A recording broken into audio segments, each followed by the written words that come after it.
turabasuhuje tubaha ikaze abakurikiye Cloud Tonight ni umwanya w'amakuru mu Kinyarwanda. Umuhango wo gufungura imurikagurisha watangiye kuri wa kane tariki 26 Gushyingo. Iri murikagurisha rikaba ryateguwe na PSF, NAEB ndetse na Agripo Focus. Uyu muhango ukaba wafunguwe na Minisitiri w'Ubuhinzi Mukeshimana Gerardine. Iri murikagurishwa ni irijyanye n'ubuhinzi bw'imboga, imbuto ndetse n'indabyo.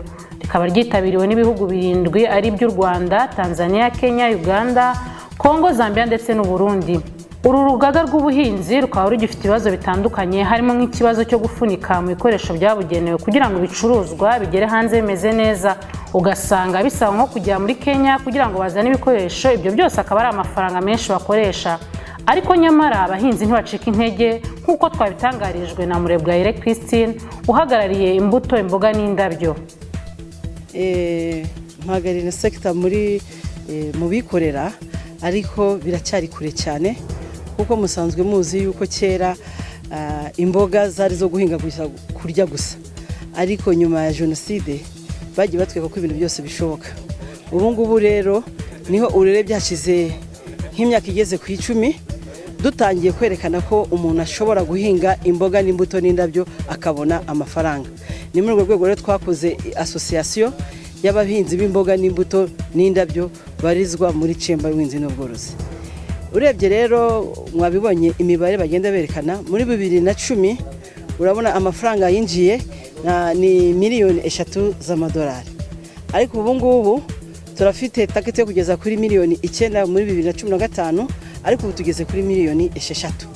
Turacyari kure kandi murabona yuko ibihe rwose tukiri kure cyane, ariko nta kindi kibitera harimo imbogamizi nkuko zimbajije.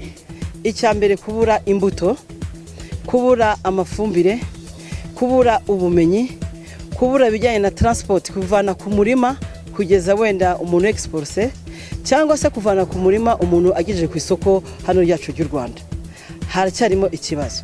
Ikindi kibazo gihari ni informal trade.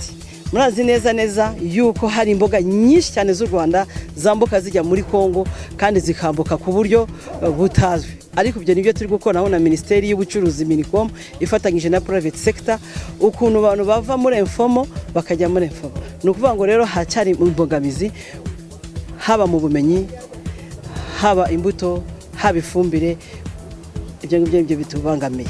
Nyakubahwa Minisitiri yavuze ko bagiye gushyira ubushobozi muri NAEB kugira ngo ikemure ibibazo bafite, kandi iyi nama hari kugira ngo barebe uburyo ubuhinzi bw'imboga, imbuto n'indabyo bwatera imbere. Yanavuze ko ubucuruzi bw'ubwo buhinzi bufite isoko rinini hano mu Rwanda ndetse no hanze yacyo, akaba ari nayo mpamvu bagomba kubushyiramo ingufu zose.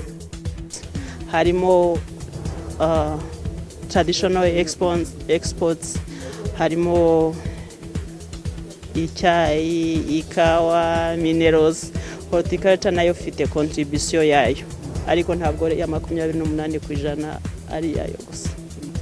Turimo turayimitinga n'ahandi.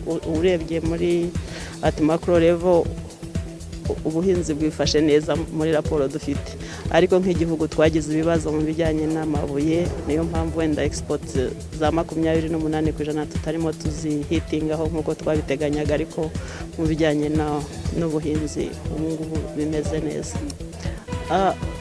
Ahangaha buriya mwabonye yuko mu byo muri challenges zihari ari byo twavugagaho, ariko niyi nama ntabwo ari ya private sector.